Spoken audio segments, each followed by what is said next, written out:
ٹوپی داڑھی رکھے ہوئے بہت سارے منافقین آپ کو کیمرے کے سامنے نظر آئیں گے.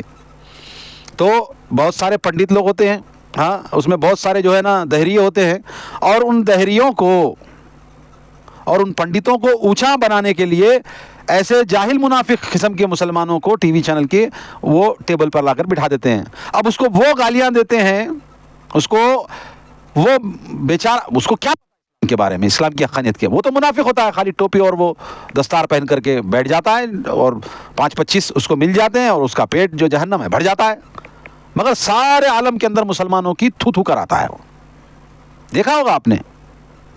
تو یہ لوگ وہ کریکٹر ہیں دوغلے جن کو کہا جاتا ہے منافق, جو بظاہر تو صورت شکل سے مسلمان نظر آئیں گے مگر مفاد پرست جہاں ان کا مفاد ہوگا وہیں چلے جائیں گے. اور رسول اللہ کے زمانے میں بھی یہ لوگ تھے اور آگے بھی یہ لوگ رہیں گے. تو اللہ تبارک و تعالیٰ پہچاننے کے لیے کہہ رہا ہے کہ پہچانو ان لوگوں کو, ان بدبختوں کو, منافقوں کو پہچانو. ٹھیک ہے. آگے اللہ فرماتا ہے فَكَيْفَ إِذَا أَصَابَتْهُم مُّصِيبَةٌ بِمَا قَدَّمَتْ أَيْدِيهِمْ ثُمَّ جَاءُوكَ يَحْلِفُونَ بِاللَّهِ إِنْ أَرَدْنَا إِلَّا إِحْسَانًا وَتَوْفِيقًا. پھر ان کا کیا حال ہوتا ہے جب ان کے کرتوتوں کی بدولت ان پر کوئی مصیبت آ پڑتی ہے. وہ آپ کے پاس قسمیں کھاتے ہوئے آتے ہیں کہ واللہ ہمارا ارادہ تو بھلائی اور باہمی موافقت کے سوا کچھ نہ تھا.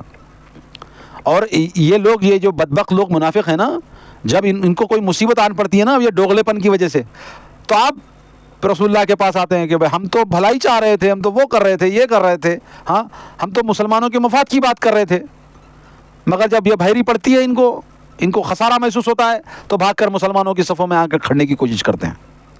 تو یہی حال بتا رہا اللہ تبارک و تعالی. ہاں یعنی اپنی خباثت کے نتیجے میں مشکلات میں پھنستے ہیں تو صفائیاں پیش کرنے لگتے ہیں کہ ہمارا ارادہ تو صرف صلح صفائی کا تھا, اس لیے ہم یہ یہود, یہ مشرک, یہ ہندو, یہ کافر, ہاں یہ بت پرست, یہ اور یہ خبر پرست, یہ لوگوں کے ساتھ تو ہم اس لیے جو ہے گفتگو کر رہے تھے, پہ رہے تھے تاکہ صلح ہو, لڑائی جھگڑا نہ ہو, امن قائم رہے. یہ صفائیاں دیتے پھرتے ہیں اور یہ ان کا جھوٹ ہے. اگر صلح صفائی کا ارادہ ہوتا تو وہ نبی صلی اللہ علیہ وسلم کے پاس آتے. اللہ فرماتا ہے کہ منافق جب صلح صفائی کی بات کریں گے نا تو ان سے یہی پوچھنا, اگرچہ تمہارا صلح صفائی کا ارادہ ہوتا تو تم نبی صلی اللہ علیہ وسلم کے پاس آتے. اور آج بھی ایسے منافق اللہ اور اس کے رسول کی کتاب کی طرف پلٹتے. اگرچہ تمہارا جو ہے دعوت تمہاری سچی تھی تو یہ قرآن مجید اور فرقان حمید کی دعوت تم لوگوں کو دیتے, نہ کہ اپنے من گھڑت بنائے ہوئے مذہبوں کی تم دعوت دیتے, اپنے عقیدوں کی دعوت دیتے, اپنی سوچ کی دعوت دیتے. آگے اللہ فرماتا ہے اولئک الذین یعلم اللہ ما فی قلوبہم فاعرض عنہم وعظہم وقل لہم فی انفسہم قولا بلیغا. ایسے لوگوں کے دلوں میں جو کچھ ہوتا ہے اللہ اسے خوب جانتا ہے, سو آپ ان سے اعراض کیجئے اور نصیحت کیجئے اور ایسی بلیغ بات کہیے جو ان کے دلوں میں اتر جائے. انہیں دل نشین انداز میں واعظ و نصیحت کیجئے. یعنی کہ اللہ تبارک و تعالیٰ فرماتا ہے کہ اتنا رخت انگیز بات ان کی ڈالو کہ ان کے اندر جو منافقت کا جو بیج پل رہا ہے نا کہ وہ نکل کے چلے جائے. اللہ کے رسول صلی اللہ علیہ وسلم کو اللہ پاک حکم دے رہا ہے یہ بات کہ آپ ایسی بلیغ اور اتنی جامع بات کریں تاکہ ان کے دلوں میں بات اتر جائے, یہ حجت قائم ہو جائے گی. اللہ کے رسول صلی اللہ علیہ وسلم جو ہے ان کے دلوں کو جو ہے پاک کریں, یہ اللہ کے رسول صلی اللہ علیہ وسلم کو کہا جا رہا ہے. اور قولاً بلیغا, بلیغ بات کہیں.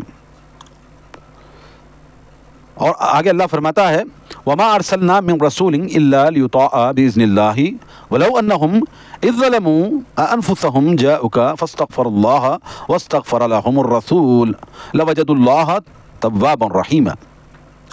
اور بتلائیے کہ ہم نے جو رسول بھی بھیجا ہے صرف اس لیے کہ اللہ کے حکم سے اس کی اطاعت کی جائے, اور اگر انہوں نے اپنے اوپر ظلم کیا تو اس وقت آپ کے پاس آ جاتے اور اللہ سے بخشش طلب کرتے اور رسول بھی ان کے لیے بخشش طلب کرتا تو یقیناً اللہ کو توبہ قبول کرنے والا رحیم پاتے. اللہ فرماتا ہے کہ ان کے دل واقعی اگرچہ ویسے تھے پاک صاف ہونے کی نیت سے تو اللہ اور اس کے رسول کی طرف آتے. رسول تو بھیجا ہی اس لیے جاتا ہے کہ اسے دل و جان سے حکومت فیصل بنایا جائے اور اس کی اطاعت کی جائے. اللہ کہہ رہا ہے کہ رسول ہم نے یوں ہی ہوا کے لیے نہیں بھیجا, ہم نے رسولوں کو جتنے بھی محمد صلی اللہ علیہ وسلم کو اور آپ سے پہلوں کو جتنوں کو بھی رسول بنا کے اللہ تبارک و تعالیٰ نے بھیجا ہے، اس لیے کہ وہ ان کی اطاعت کی جائے، رسولوں کی اطاعت کی جائے۔ بعض لوگ اس آیت سے یہ مفہوم نکالتے ہیں کہ آپ صلی اللہ علیہ وسلم کی وفات کے بعد بھی آپ صلی اللہ علیہ وسلم سے استغفار کرائی جا سکتی ہے۔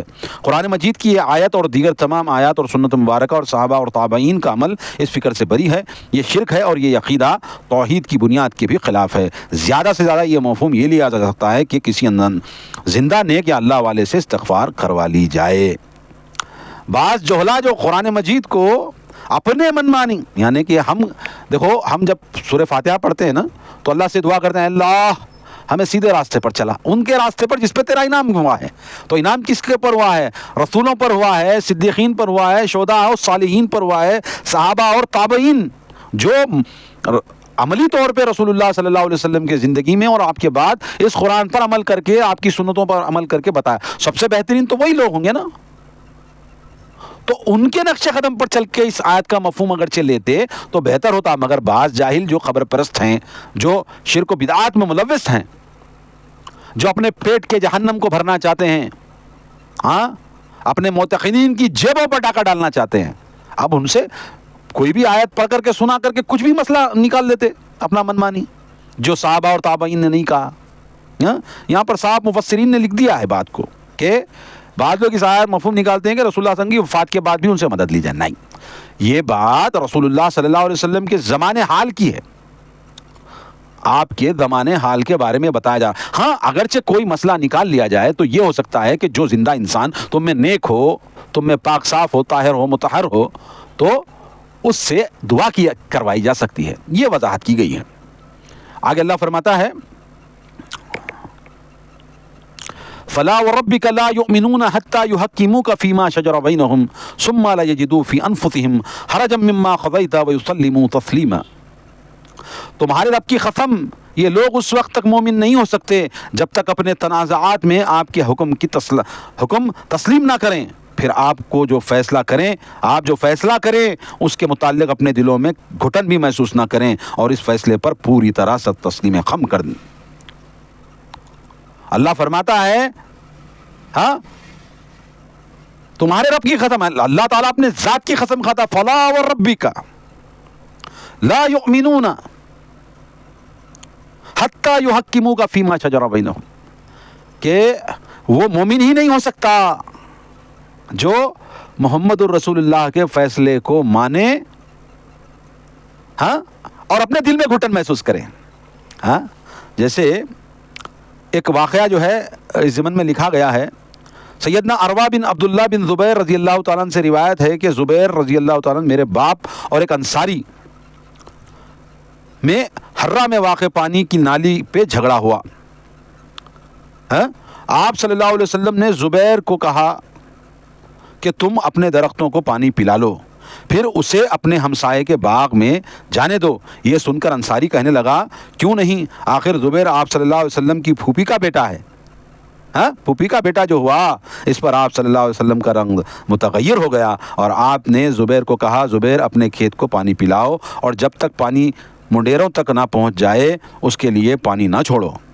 یعنی جب انصاری نے آپ کو غصہ دلایا تو آپ صلی اللہ علیہ وسلم نے انصاف والا حکم جاری فرمایا، جبکہ آپ کے پہلے حکم میں دونوں کی رعایت ملحوظ تھی۔ زبیر رضی اللہ تعالیٰ کہتے ہیں کہ میں سمجھتا ہوں کہ اس آیت کے شان نزول کے سلسلے میں ایک یہودی اور منافق کے مقدمے کا ذکر کیا جاتا ہے۔ وہ روایت مرسل غریب ہے اور قابل اعتبار نہیں۔ منکرین حدیث کے لیے یہ قابل غور مقام ہے، اس کے علاوہ مقلدین کے لیے بھی لمحہ فکر ہے۔ یہ ہے جو قول امام کے مقابلے میں صحیح حدیث سے گھٹن محسوس کرتے ہیں، صرف تحکیم قبول کر لینا ہی کافی نہیں جب تک تسلیم اور رضا شامل نہ ہو۔ دیکھیے یہ آیت اللہ تبارک و تعالیٰ فرماتا ہے کہ وہ مومن ہی نہیں ہو سکتا جو رسول اللہ صلی اللہ علیہ وسلم فرما دیں اور آپ حکم کر دیں پھر اس کے بعد اپنے دل میں گھٹن محسوس کریں۔ یہ واقعہ جو صحیح بخاری کے ضمن میں آیا ہے وہ میں نے بتا دیا۔ اور ایک واقعہ غریب واقعہ ہے جو اس کی سند صحیح نہیں ہے، وہ بھی اس بارے میں آ جاتا ہے کہ رسول اللہ صلی اللہ علیہ وسلم نے ایک یہودی اور ایک جو ہے مسلمان کے درمیان میں فیصلہ کیا اور یہود کے حق میں وہ فیصلہ ہوا، اور وہ پھر جا کر کے حضرت عمر رضی اللہ تعالیٰ عنہ کے جو ہے پاس گئے وہ لوگ. پھر اس کے بعد وہ عمر رضی اللہ تعالیٰ عنہ جو ہے نا، کیونکہ یہود سے بہت ایک دم شدید غصے میں رہتے تھے اور ایک دم لڑنے کے لیے ہمیشہ آمادہ رہتے تھے، یہ جو ہے فائدہ اٹھانے کی کوشش میں وہ مسلمان جو بظاہر منافق کہلایا وہ بعد میں، تو وہ جو حضرت عمر سے فیصلہ کروانے کے لیے گیا. حضرت حضور فرما دیے، پھر بھی عمر کے پاس گیا. تو یہودی نے فیصلہ صادر فرمانے سے پہلے یہ کہہ دیا کہ اے عمر، تمہارے پاس آنے سے پہلے ہم نے محمد صلی اللہ علیہ وسلم کے پاس جا کر کے فیصلہ کروا لیا، اور یہ تمہارا ساتھی مسلمان جو ہے منافق، یہ جو ہے پھر بھی تمہارے پاس فیصلے کے لیے آیا ہے. تو حضرت عمر رضی اللہ تعالیٰ نے کہا کہ ابھی فیصلہ کر دیے دیتا ہوں. سیدھا اندر گئے، تلوار لائے اور اس جو ہے منافق کو قتل کر دیا. تو یہ بھی روایت آتی ہے، مگر مفسرین نے اس کی سند میں ضعف کہا ہے. تو بہرحال یہ صحیح واقعہ جو حضرت عروہ بن زبیر رضی اللہ تعالیٰ عنہ کے تعلق سے رسول اللہ نے فرمایا ہے، عروہ بن عبداللہ بن زبیر، یہ ان کے تعلق سے یہ حدیث آئی ہے. تو یہی مفسرین نے کہنا ہے. ہم نے یہ کہنا ہے کہ جہاں تک ہو سکے ہم اپنا جو ہے عقیدہ، اپنا منہج بھی صحیح حدیث پر رکھیں. بہرحال ہم آگے بڑھتے ہیں. اللہ فرماتا وَلَوْ أَنَّا كَتَبْنَا عَلَيْهِمْ أَنِ اقْتُلُوا أَنفُسَكُمْ أَوِ اخْرُجُوا مِنْ دِيَارِكُمْ مَا فَعَلُوهُ إِلَّا قَلِيلٌ مِّنْهُمْ وَلَوْ أَنَّهُمْ فَعَلُوا مَا يُؤَذُونَ بِهِ لَكَانَ خَيْرًا لَهُمْ وَأَشَدَّ تَثْبِيتًا وَإِذًا لَّآتَيْنَاهُم مِّن لَّدُنَّا أَجْرًا عَظِيمًا وَلَهَدَيْنَاهُمْ صِرَاطًا مُسْتَقِيمًا. اللہ فرماتا ہے اور اگر ہم ان پر واجب کر دیتے کہ وہ اپنے آپ کو قتل کریں یا اپنے گھروں سے نکل جائیں، تو ماں سوائے چند آدمیوں کے ان میں سے کوئی بھی ایسا نہ خود کرتا، اور اگر وہ وہی کچھ کر لیتے جو انہیں نصیحت کی جاتی ہے تو یہ بات ان کے حق میں بہتر اور زیادہ ثابت قدمی کا موجب بن جاتی. اس صورت میں ہم انہیں اپنے ہاں سے بڑا اجر بھی دیتے اور انہیں صراط مستقیم کی ہدایت بھی دیتے. یعنی کہ ایسے منافقین جو آپ صلی اللہ علیہ وسلم کے فیصلے کو قبول کرنے پہ آمادہ نہیں، اگر کسی بنا پہ ہم ان پر باہمی قتل واجب کر دیتے، جیسا کہ بچڑے کی عبادت کرنے والوں کے لیے کیا گیا، یا انہیں جلا وطنی کا کہتے، تو انہیں ایسی قربانیاں دینی پڑتی، جبکہ ان کی حالت یہ ہے کہ وہ سہل حکم بھی بخوشی قبول نہیں کرتے. یعنی کہ اللہ فرماتا ہے کہ ہم جس طرح بنی اسرائیل میں جو لوگوں نے اسلام، مطلب اس زمانے میں جو یہود تھے بنی اسرائیل، انہوں نے موسیٰ کے غائب میں بچڑے کی عبادت کر دی. اس کے بعد کیا ہوا ہے، ہم نے سابق میں پڑھ چکے ہوں کہ وہ جو گھرانے کا بندہ بت پرستی میں ملوث ہوا ہے تو اسی گھرانے کا توحید پرست بندہ اس کو قتل کرے. اللہ تعالیٰ یہ حکم دیا اور یہ عمل ہوا ہے. تو ایسے سخت حکم اللہ چاہتا تو دے دیتا، مگر اللہ تعالیٰ بڑا مہربان ہے. اللہ یہ فرماتا ہے اور ہم تمہیں سیدھے راستے کی طرف بلاتے. آج بھی دیکھیے میں بات بتاتا ہوں، عقیدہ توحید سب سے اول ہے، پھر نماز ہے، پھر روزہ، زکوٰۃ، حج، جو ارکان جو خمسہ ہے، تو یہ بنیاد ہے نا. تو اس میں بھی رسول اللہ کی بے انتہا واضح حدیثیں آ جانے کے بعد بھی مگر مقلدین جو اماموں کے نام لیوا ہے، وہ حدیثوں کو عمل چھوڑ کر کے اپنے اماموں کی قول پر عمل کرتے ہیں. کیا ان کے ساتھ یہ برتاؤ نہ کیا جائے، یہ ان کے ساتھ نہ کیا جائے جس طرح جو ہے حضرت عمر رضی اللہ تعالیٰ نے منافقوں کے لیے کیا تھا، ویسا عمل نہ کیا جائے؟ اب آپ ہی فیصلہ کریں. تو ہم یہی کہتے ہیں کہ قرآن مجید اور رسول اللہ صلی اللہ علیہ وسلم کے صحیح حدیث، یہی ہمارا مذہب ہونا چاہیے. اور جو امام اربعین ہیں، 4 امام ہیں، انہوں نے بھی یہ واضح کہہ دیا کہ ہم اگرچہ کسی معاملے میں رسول اللہ صلی اللہ علیہ وسلم سے، ان کی حدیث سے اگرچہ ہمارا قول ٹکرا جائے تو ہمارے قول کو دیوار پر مار دو، ہمارے قول کو چھوڑ دو، رسول اللہ کے قول کو اور آپ کے افعال کو، آپ کے عمل کو، آپ کے حکم کو مان لو. یہی ہمارا مذہب ہے. مگر آج مقلدین بے انتہا جو ہے مسئلے جو ہے بنے ہیں، ہدایہ، وقایا، درایا، مرایا، جو بھی اتنی کتابیں ہیں اور رسول اللہ صلی اللہ علیہ وسلم کی مخالفت میں لکھی گئی. کیوں میں کہہ رہا ہوں یہ بات؟ کیونکہ اس میں ایسے قرآن مجید واضح طور پہ کہتا ہے کہ کوئی بچہ پیدا ہونے کے بعد 2 سال کی مدت تک دودھ پی سکتا ہے. یہ قرآن کا فیصلہ ہے زیادہ سے زیادہ. مگر امام ابو حنیفہ رحمہ اللہ کے نام پر جو فتوے لکھے گئے اس میں کہا جاتا ہے کہ 2.5 سال پلایا جائے، 6 مہینے زیادہ. تو یعنی کہ قرآن مجید کے اندر واضح طور پر یہ بات موجود ہونے کے باوجود بھی، رسول اللہ صلی اللہ علیہ وسلم کے احادیث موجود ہونے کے باوجود بھی، اماموں کے پیچھے اندھے بن کر کے چلنا، اماموں کے پر جھوٹے جو ہے بہتان تراشیاں کا. ہم تو یہی کہتے ہیں کہ امام کو کیا قرآن نہیں پتا تھا؟ قرآن کہتا ہے کہ پورے 2 سال دودھ پلاؤ، پھر بھی امام صاحب ایسا کیسا 2.5 سال کا فتویٰ دیتے؟ تو ان کے طرف فتوے منسوب کیے گئے یہ پیٹ کا جہنم بھرنے کے لیے. سمجھے؟ تو میرا یہی کہنا ہے کہ آؤ اللہ کے دین کی طرف، رسول اللہ صلی اللہ علیہ وسلم کی لائی ہوئی شریعت کی طرف آؤ. چھوڑ دو سب کو. تم سے کل قیامت کے دن یہ نہیں پوچھا جائے گا کہ تم کس کی اتباع کرتے تھے، بلکہ یہ پوچھا جائے گا کیا تم نے محمد الرسول اللہ کی اتباع کی یا نہیں کی. یہ سوال ہوگا، اس کا جواب دینے کے لیے تیار ہو جاؤ. آگے بڑھتے ہیں. اللہ فرماتا ہے وَمَن يُطِعِ اللَّهَ وَالرَّسُولَ فَأُولَٰئِكَ مَعَ الَّذِينَ أَنْعَمَ اللَّهُ عَلَيْهِم مِّنَ النَّبِيِّينَ وَالصِّدِّيقِينَ وَالشُّهَدَاءِ وَالصَّالِحِينَ وَحَسُنَ أُولَٰئِكَ رَفِيقًا. اللہ فرماتا ہے اور جو شخص اللہ اور رسول کی اطاعت کرتا ہے تو ایسے لوگ انبیاء، صدیقین، شہیدین، صدیقوں، شہیدوں اور صالحین کے ساتھ ہوں گے جن پر اللہ نے انعام کیا ہے. اور رفیق ہونے کے لحاظ سے یہ لوگ کتنے اچھے ہیں. دیکھیے اللہ فرماتا ہے وَمَن يُطِعِ اللَّهَ وَالرَّسُولَ، اللہ کی اطاعت کرو اور اس کے رسول کی اطاعت کرو. تو کس کے ساتھ تمہارا حشر ہوگا کل قیامت کے دن؟ تم کن صفوں میں ہوں گے؟ کہا ہے انبیاء کی صف میں، صدیقوں کی صف میں، شہیدوں اور صالحین کی صف میں اللہ تبارک و تعالیٰ تمہیں کھڑا کرے گا. کہیں پر کہا جا رہا ہے کہ تمہارے بڑوں کی اطاعت کرو، تم جس کو بڑے مانتے ہو اس کی اطاعت کرو؟ نہیں، رسول کی اطاعت کرو. وَمَن يُطِعِ اللَّهَ وَالرَّسُولَ. سیدہ عائشہ رضی اللہ تعالیٰ فرماتی ہیں ایک آدمی آپ صلی اللہ علیہ وسلم کے پاس آیا اور کہا اے اللہ کے رسول، آپ مجھے میری جان سے زیادہ عزیز ہیں اور میری اولاد سے زیادہ عزیز ہیں. میں جب اپنے گھر میں ہوتا ہوں تو صبر نہیں آتا حتیٰ کہ آپ کو آ کر دیکھ لیتا ہوں، اور جب مجھے اپنی اور آپ کے صلی اللہ علیہ وسلم کی موت یاد آتی ہے تو سمجھتا ہوں کہ آپ جنت کے اعلیٰ مراتب میں نبیوں کے ساتھ ہوں گے، اور میں جب جنت میں داخل ہو جاؤں گا تو آپ کو دیکھ نہ سکوں گا. آپ نے کچھ جواب نہ دیا حتیٰ کہ جبرائیل علیہ السلام یہ آیت لے کر نازل ہوئے. اس آیت سے صحابہ اتنے خوش ہوئے جتنے کسی اور چیز سے خوش نہ ہوئے ہوں گے. دیکھیے محبت، ایک صحابی کہتے ہیں، طبرانی میں روایت لکھی گئی ہے کہ اللہ کے رسول، سید عائشہ ام المومنین عائشہ فرماتی کہ ایک آدمی آیا اور کہا اے اللہ کے رسول، میں میری جان سے، میری اولاد سے، دنیا کی ہر چیز سے زیادہ میں آپ سے محبت کرتا ہوں، اس لیے میں آپ سے جب دور ہوتا ہوں تو مجھے آپ کی یاد آتی ہے تو میں دوڑ کر آپ کے پاس آتا ہوں اور آپ کے چہرے کو دیکھ لیتا ہوں تو میرے دل کو ٹھنڈک پہنچتی ہے. مگر ایک دن آپ بھی مر جائیں گے اور ایک دن میں بھی مر جاؤں گا، تو آپ جنت کے اعلیٰ مقام میں ہوں گے. ہاں، آپ اعلیٰ مقام میں ہوں گے، حشر میں انبیاءوں کے صفوں میں ہوں گے، آخرت میں اعلیٰ مقام پر ہوں گے، تو میں آپ کو کیسے دیکھ سکوں گا؟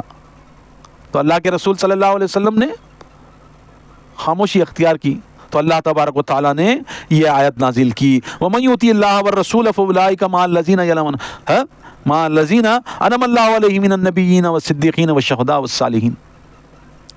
کہا گیا کہ خوش ہو جاؤ کہ تم اللہ اور اس کے رسول کی اطاعت کرو گے تو ضرور انبیاء، صدیقین کی صفوں میں شامل ہوگے. ان کے ساتھ تمہارا جو ہے معاملہ ہوگا. اللہ تبارک و تعالیٰ ان کا خرابت دار تمہیں بنائے گا. سمجھے؟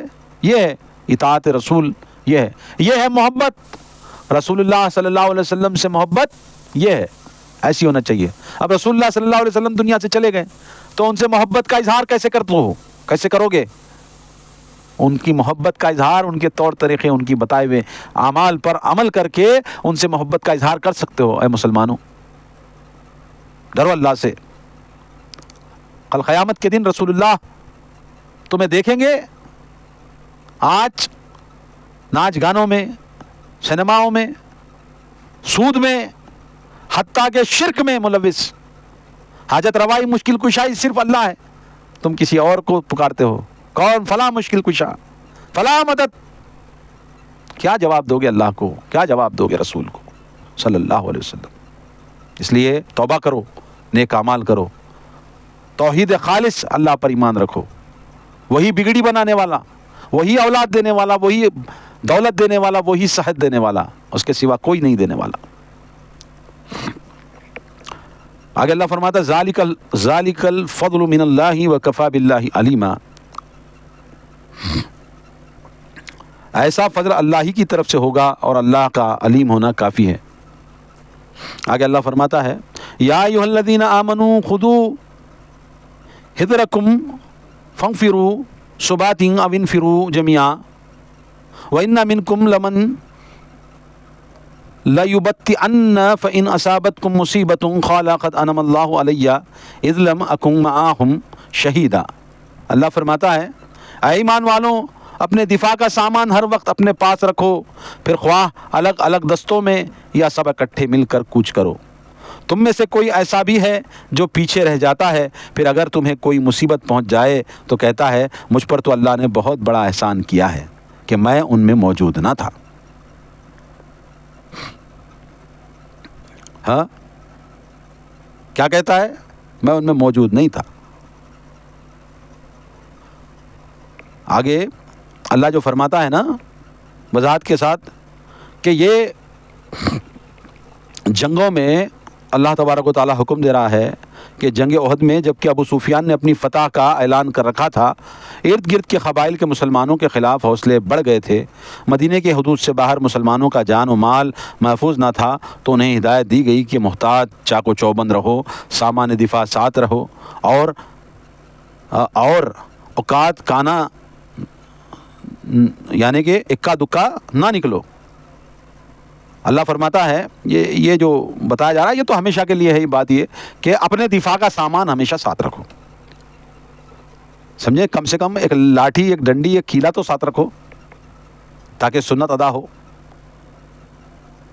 یہ منافقین کا کردار ہے جو جہاد سے روکتے ہیں، یعنی کہ جو جنگ میں پیچھے رہ جاتے ہیں نا، اور جو مسلمان ہارنے کی شکل پہ آ جاتے ہیں تو کہتے ہیں کہ اللہ نے ہمیں بڑا فضل کیا، ہم ان ہارنے والوں میں شامل نہیں ہیں۔ تو اللہ تعالیٰ کہہ رہا ہے کہ بچ جاؤ، یہ منافقین ہیں، گویا کہ اجنبی ہوں اور مسلمانوں سے کوئی تعلق ہی نہ ہو، یعنی کہ ایسے پلہ جھاڑ لیتے ہیں مسلمانوں سے وہ لوگ، جو مسلمان کچھ دب جائیں تو ہاں ان کا ہمارا کوئی تعلق ہی نہیں ہے بھائی، یہ حرکت۔ تو اللہ کہہ رہا ہے کہ اس سے رک جاؤ۔ آگے اللہ فرماتا ہے وَلَئِنْ أَصَابَكُمْ فَضْلٌ مِّنَ اللَّهِ لَيَقُولَنَّ كَأَن لَّمْ تَكُن بَيْنَكُمْ وَبَيْنَهُ مَوَدَّةٌ يَا لَيْتَنِي كُنتُ مَعَهُمْ فَأَفُوزَ فَوْزًا عَظِيمًا۔ اللہ فرماتا ہے لہذا جن لوگوں نے آخرت کے عوض دنیا کی زندگی کو بیچ دیا ہے انہیں اللہ کی راہ میں لڑنا چاہیے۔ فَلْيُقَاتِلْ فِي سَبِيلِ اللَّهِ الَّذِينَ يَشْرُونَ الْحَيَاةَ الدُّنْيَا بِالْآخِرَةِ وَمَنْ يُقَاتِلْ فِي سَبِيلِ اللَّهِ فَيُقْتَلْ أَوْ يَغْلِبْ فَسَوْفَ نُؤْتِيهِ أَجْرًا عَظِيمًا۔ لہذا جن لوگوں نے آخرت کے عوض دنیا کی زندگی کو بیچ دیا ہے انہیں اللہ کی راہ میں لڑنا چاہیے، اور جو شخص اللہ کی راہ میں لڑتا ہے پھر خواہ وہ شہید ہو جائے یا غالب آ جائے تو جلد ہی دونوں صورتوں میں ہم اسے بہت بڑا اجر عطا کریں گے۔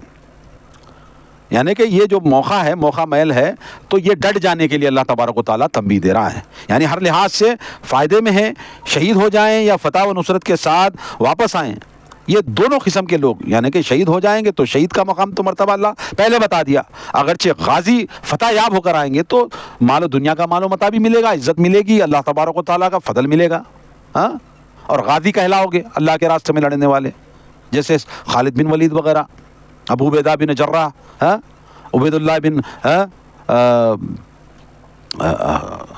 ابو عبید اللہ، اور جو ہے دیگر صحابہ حضرت عمر، حضرت عثمان وغیرہ، یعنی کہ یہ غازی بن جاؤ گے۔ عبداللہ بن ابی جو تھا نا، عبداللہ بن ابی اوفا روایت کرتے ہیں کہ آپ صلی اللہ علیہ وسلم نے فرمایا خوب جان لو جنت تلواروں کے سائے تلے ہے، یعنی کہ اللہ تبارک و تعالیٰ فرماتا ہے جنت تمہیں آسانی سے تھوڑی نہ ملے گی، اللہ تعالیٰ تھوڑی نہ دے گا، بلکہ اللہ فرماتا ہے کہ جنت جو ہے وہ تلواروں کے سائے میں ہے، اللہ کے دین کو غالب کرنے میں جو تلوار کی ضرورت پڑتی ہے اس کے سائے میں ہے۔ اور سہیل ابن سعد کہتے ہیں کہ آپ صلی اللہ علیہ وسلم نے فرمایا اللہ کی راہ میں ایک صبح یا شام نکلنا دنیا و ما فیہا سے بہتر ہے۔ اللہ کے رسول فرماتے ہیں کہ اللہ کے راستے میں اللہ کے دین کی بلندی کے لیے لڑنا تو یہ دنیا اور ما فیہا سے سب سے بڑھ کر ہے۔ یہ اللہ فرماتا ہے۔ ابو ہریرہ رضی اللہ عنہ سے روایت ہے کہ آپ صلی اللہ علیہ وسلم نے فرمایا جو شخص اس حال میں مرے کہ اس نے اللہ کے راستے میں جنگ کی اور نہ ہی کبھی اس کا خیال گزرا ہو تو اس کی موت نفاق کی ایک شاخ پہ ہوگی۔ ایک وعید یہ بھی ہے کہ دل میں تمنا بھی نہیں ہے کہ کبھی موقع ملے گا اللہ تبارک و تعالیٰ کا دین غالب کرنے کے لیے، دل میں خیال بھی نہیں آ رہا، تو وہ نفاق کی موت پر مرے گا۔ یہ اللہ کے رسول صحیح مسلم کے اندر یہ حدیث موجود ہے۔ ابو ہریرہ رضی اللہ عنہ فرماتے ہیں کہ آپ صلی اللہ علیہ وسلم فرماتے ہیں کہ اس ذات کی قسم جس کے قبضے میں میری جان ہے، میں چاہتا ہوں کہ اللہ کی راہ میں شہید کیا جاؤں، پھر زندہ کیا جاؤں، پھر شہید کیا جاؤں، پھر زندہ کیا جاؤں، پھر شہید کیا جاؤں، پھر زندہ کیا جاؤں، پھر شہید کیا جاؤں۔ بخاری اور مسلم میں متفق علیہ روایت ہے۔ کیا ہے؟ قسم کھا کے اللہ کے رسول صلی اللہ علیہ وسلم فرماتے ہیں کہ میں شہید کیا جاؤں پھر زندہ کیا جاؤں، میں شہید کیا جاؤں پھر زندہ کیا جاؤں، اس ذات کی قسم جس کے قبضے میں میری جان ہے، میں چاہتا ہوں، اللہ کے رسول صلی اللہ علیہ وسلم چاہتے ہیں کہ اللہ کے راہ میں شہید ہو جاؤں۔ ٹھیک ہے، آگے اللہ فرماتا ہے وَمَا لَكُمْ لَا تُقَاتِلُونَ فِي سَبِيلِ اللَّهِ وَالْمُسْتَضْعَفِينَ مِنَ الرِّجَالِ وَالنِّسَاءِ وَالْوِلْدَانِ الَّذِينَ يَقُولُونَ رَبَّنَا أَخْرِجْنَا